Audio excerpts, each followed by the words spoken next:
Today at the Most Holy Mass, we hear from the prophet Zechariah, and he's speaking right after the Babylonian exile as the Jewish people are returning to their land, and there's the rebuilding of the temple. And this is something particular to Israel.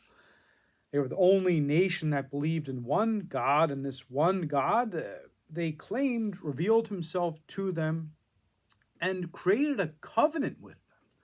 So people did flock to this religion in opposition to the idea of most pagan religions, which had a god for this and a god for that. And this led to much confusion and a lot of division within the cultural context.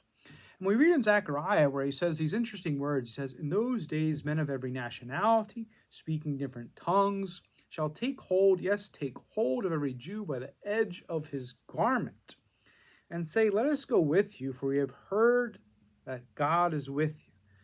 And we know historically Christianity kind of breaks off from the Jewish faith in some sense as one with it. We know Jesus Christ himself says, "Think not that I have come to abolish the law and the prophets. I have not come to abolish, but to fulfill."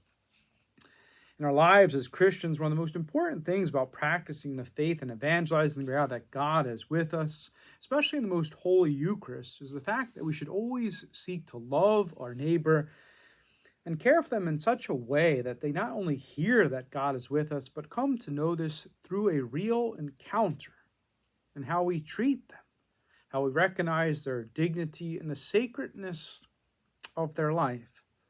How we might disagree with them, maybe because of some dogmatic teaching or even immoral teaching, we should not kind of hurl stones at them, but seek to help them understand.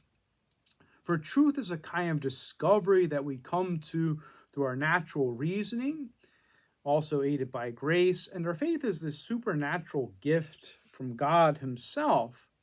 Now, I'm not disagreeing with St. Polycarp, who mentions for anyone who does not confess that Jesus has come in the flesh as the Antichrist, and anyone who refuses to admit the testimony of the cross is of the devil, whoever perverts the Lord's words to suit his own desires and denies there's a resurrection and a judgment is the firstborn of Satan.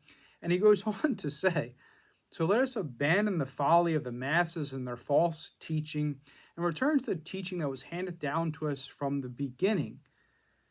But agreeing with all that, we must recognize we received our faith through a divine revelation, and people don't understand, and they need to be taught, they need to be loved, and they need to be shown mercy in this fallen world.